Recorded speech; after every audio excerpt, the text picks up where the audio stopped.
El siguiente segmento tiene contenido o opinión. La entrevista en A Primera Hora. Analizamos los hechos del momento junto a sus protagonistas. Muy bien, 7:26 de la mañana, gracias por la sintonía. Avanzamos en nuestro espacio de noticias. Más adelante alerto a la audiencia. Hablaremos sobre el caso Sobornos 2012-2016, primero con María Dolores Miño, quien es la directora ejecutiva del Observatorio de Derechos y Justicia, y luego con Luisa González, dirigente de la Revolución Ciudadana y precandidata asambleísta por la provincia de Manabí en representación de Centro Democrático. Antes, saludamos con el señor alcalde de la ciudad de Cuenca, de esa hermosa ciudad de Cuenca, la Atenas del Ecuador, Pedro Palacios. ¿Cómo le va, alcalde? Bienvenido, buenos días. Buenos días, estimado Luis. Qué gusto saludarle. Gracias mil por el tiempo que nos dispensa y sobre todo por esta noble expresión para con mi ciudad. Gracias por la gentileza. A ver, empiezo por preguntarle a propósito de la coyuntura, ¿cómo está la situación sanitaria en Cuenca? ¿Cómo se están desenvolviendo los cuencanos frente a la emergencia del COVID-19? El equilibrio que se tiene que tener entre la parte sanitaria y económica no es fácil de alcanzarlo. Sin embargo, hemos logrado en buena medida una reactivación económica de muchos de los sectores pese a un tema muy complejo de pérdida de empleo y por otro lado también hacer una planificación adecuada, correcta, articulada e integrada con muchos sectores en el tema sanitario. Si bien es cierto, tenemos una cantidad importante de contagios, pero eso obedece al gran nivel de testeo que se viene realizando en la ciudad por parte de la Corporación Municipal, el Ministerio de Salud Pública e incluso el sector privado que también aporta en este sentido. Más allá de eso, el sistema sanitario como tal, hemos visto en la última semana un ligero estancamiento, incluso disminución en cuanto a la ocupación de camas de hospital, y las unidades de cuidados intensivos se mantienen al 100% de su uso durante ya 5 semanas, con un ligero también estancamiento que es recién en la semana. Habría que esperar todavía unos 15 días más o 3 semanas más para poder validar una tendencia.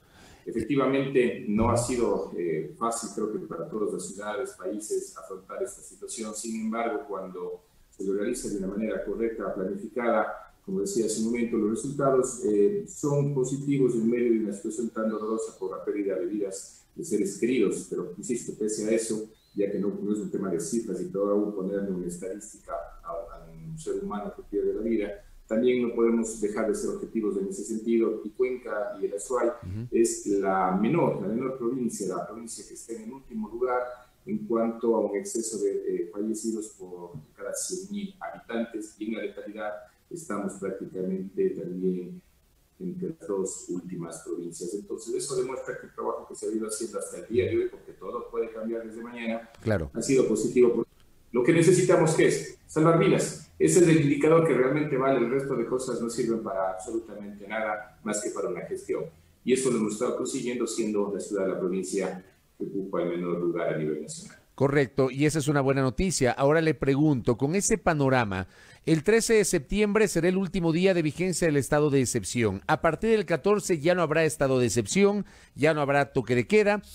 ¿Qué planificación tiene el gobierno cantonal, el gobierno municipal de Cuenca, liderado por usted, alcalde Pedro Palacios, para enfrentar esta fase posterior al estado de excepción? Por ejemplo, los gobiernos locales, los municipios, sí pueden generar medidas de restricción sobre la circulación de vehículos, sobre el transporte, sobre la movilidad interna de sus cantones. ¿Cómo lo van a hacer? ¿Qué va a pasar con el tema de los aforos en los restaurantes, en los cines? ¿Cómo están preparándose ustedes para esta etapa ya fuera del estado de excepción? Si usted me permite un refrán que creo que todos hemos escuchado alguna vez: equipo ganador no se cambia. Me parece que va por los términos.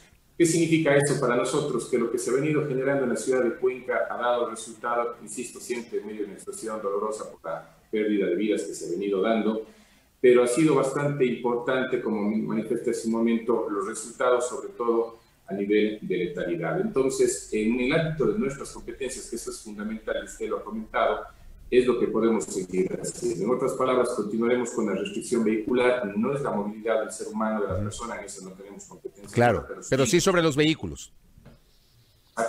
mantendremos digamos, los horarios y también la frecuencia, es decir, la placa par lunes, miércoles, viernes, el par martes, jueves y sábado, los domingos alternado, desde las 5 de la mañana hasta las 23 horas es lo que se está autorizando. Si un ciudadano quiere salir en su bicicleta o a pie luego de esa hora, tiene todo el derecho del mundo, nosotros no somos quien para coartar esa libertad, pero los vehículos sí, porque es nuestra competencia. También en el marco de nuestra competencia, la prohibición de autorización de eventos, pues, en espacios públicos, eventos masivos, que eso también está en el ámbito de la competencia, y por supuesto reforzar los controles, focalizar los controles donde claramente está establecido que existen algunos comportamientos no adecuados. Por supuesto, hay temas que no están en nuestras manos, que hemos hecho la consulta COE nacional, esperemos que hasta el final de esta semana tengamos una respuesta, sobre todo por algunas actividades económicas que no están en nuestras manos reguladas, como por ejemplo el tema de karaoke, bares, discotecas, que básicamente eso lo manejan a nivel del desconcentrado y lo estaba trabajando el COE nacional. Si es que nos van a delegar esa competencia, pues con mucho gusto buscaremos cómo generar los protocolos necesarios en caso de que se requiera hacer una apertura o que en un momento dado. Por ahora creemos que no.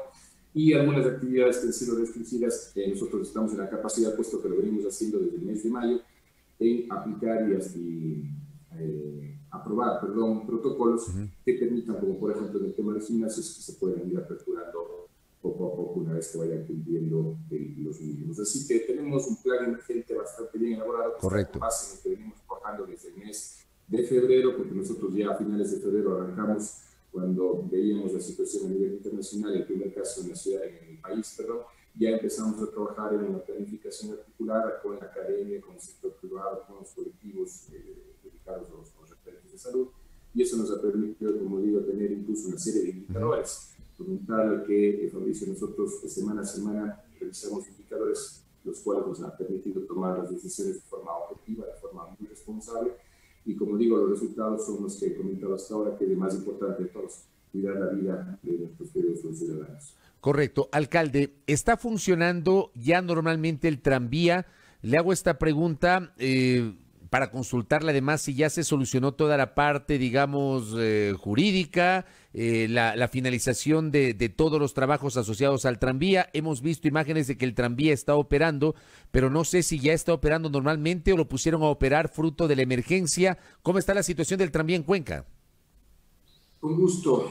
Nosotros hemos logrado desde el inicio de la administración separar, y fue uno de los logros más importantes a lo largo del trabajo de unos meses, separar la parte jurídica de la parte técnica, porque estaban las dos mezcladas y eso hacía que no podamos avanzar de la manera y la agilidad que hubiésemos querido. El momento que logramos separar estas dos instancias, la jurídica y la técnica, pudimos solventar cada uno de los elementos bloqueantes o cuellos de botella, si lo podemos llamar dentro de proyectos, para justamente ir dando pasos firmes hacia el futuro. Nosotros arrancamos este año con las pruebas preoperativas completas, integrales, que para nosotros era importante. Luego vino el tema de pandemia, lo cual dio una ventana de tiempo que no estuvo funcionando, y desde el 25 de mayo arrancamos en cambio lo que se llama la formación de ciudadanos.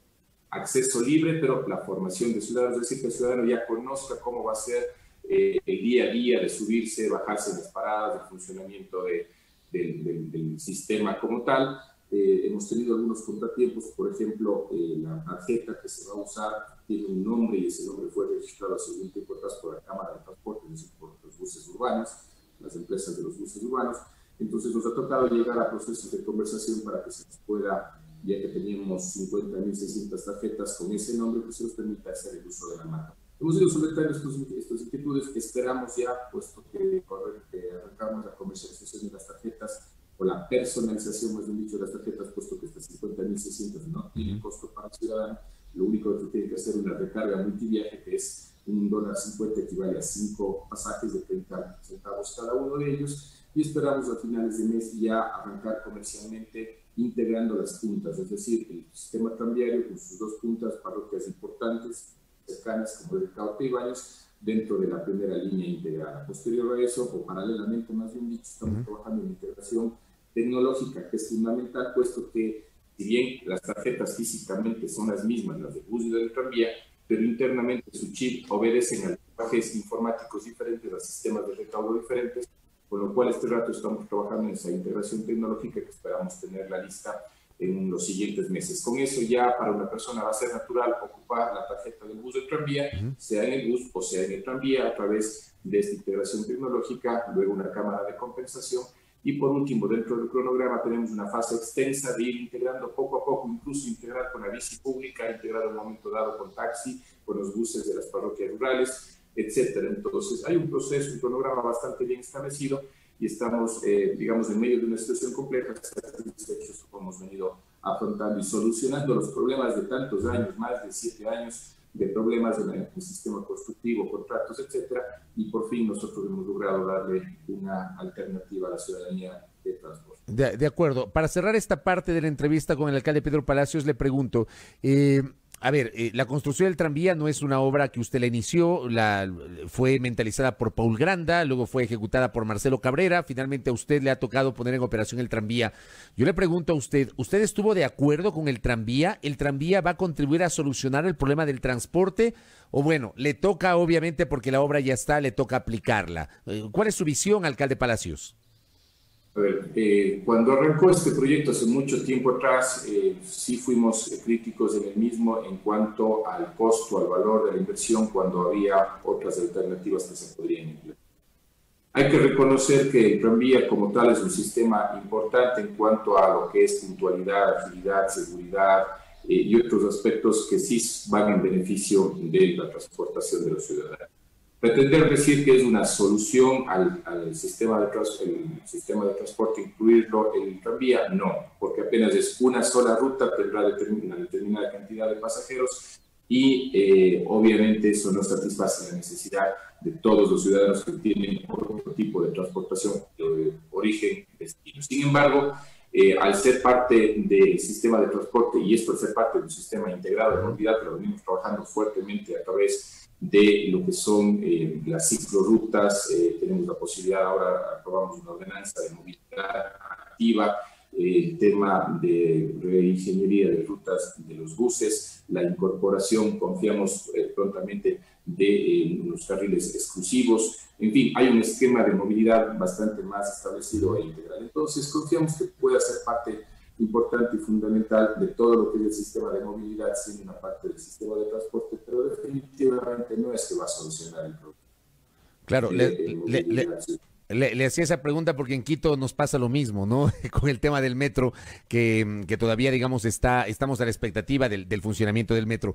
Alcalde, entiendo que en estas horas hay una postura de su administración municipal respecto de la posibilidad de una consulta popular sobre el tema minero.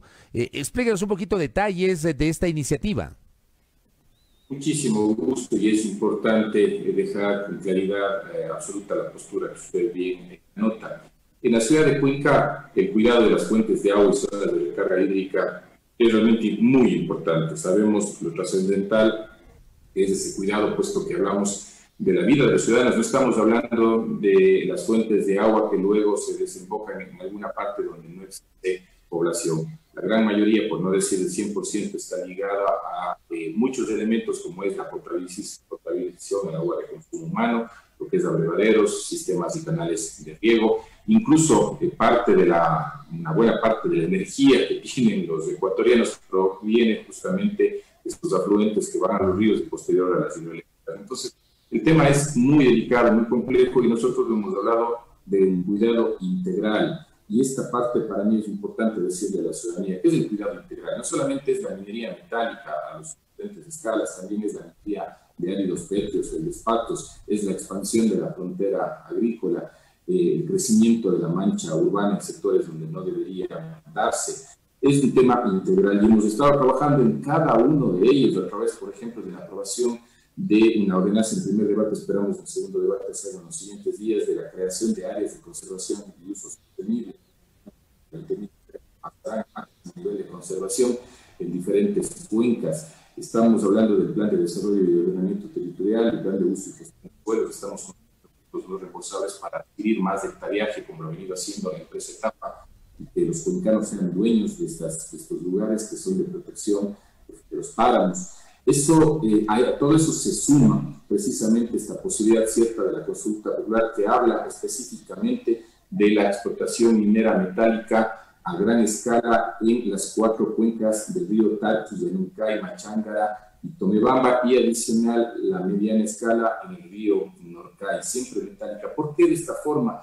Porque la Corte Constitucional ha sido muy clara en hablar de la especificidad de las preguntas, no la generalidad. Entonces hemos cuidado bastante los detalles en cuanto a los considerandos y las preguntas como tal, para que la Corte Constitucional tenga todos los elementos de convicción necesarios para que pueda aprobar esta consulta. Es fundamental, es importante para la ciudad de Cuenca, como digo, recuperar las fuentes de agua de recarga. Esta consulta es similar, alcalde Palacios, a la que en su momento planteó el prefecto de Azuay, Yacu Pérez, ¿o es otro tipo de consulta? Realmente podrá tener alguna similitud, pero es diferente. Nosotros tenemos claramente delimitado las áreas de acuerdo a coordenadas puntos cartesianos en cada una de estas cuencas. Lo tenemos claramente específico en cuanto a el nivel de escala de la explotación. Quiero también ser enfático y decir que nosotros no es que estemos en contra de la minería, no, en absoluto. Estamos en contra de la minería en estas zonas delimitadas técnicamente por los estudios que ha realizado la empresa etapa de la corporación municipal, y donde sabemos que obviamente son zonas de fuente de recarga hídrica, donde obviamente tenemos las fuentes de agua. Entonces no se trata de estar en contra de, porque la minería puede darse en otros espacios, y de hecho se da, por ejemplo, la de áridos, petros, etcétera, se dan en otros sectores del cantón, y podría darse incluso también la metálica, pero no en estos lugares. Entonces hay que generar una diferencia bastante clara de que el manejo que nosotros buscamos es un manejo integral de las fuentes de agua y zonas de recarga, y no es un tema en contra de la minería, es todo lo contrario, a favor del agua, y la minería podrá darse donde las condiciones así lo permiten. Correcto. Alcalde Palacios, le quiero agradecer por estos minutos. Me ha dado mucho gusto entrevistarlo a los tiempos, ¿no? Para hablar sobre la situación en una ciudad que queremos tanto, que es la ciudad de Cuenca. Le agradezco mucho, alcalde Palacios. Que tenga un buen día. Gracias, estimado Fabricio. Habrá la oportunidad de conversar algunos otros temas importantes también, como reactivación económica que tenemos trabajando. Desde luego. Pues más, siempre es un placer, y gracias que me dispenso una vez más, esperando que usted y los suyos se encuentren de lo mejor, y todos quienes hoy en la mañana también se han conectado a esto. Muchas gracias, muchas gracias. Obviamente queda abierta esa posibilidad, porque hay que hablar posteriormente de la reactivación productiva post pandemia y cómo vamos a cerrar el año en el país, y en este caso en la capital de Azuay, la ciudad de Cuenca. Gracias al alcalde Pedro Palacios, alcalde de la ciudad de Cuenca, que nos ha atendido a esta hora. 7:43 en A Primera Hora.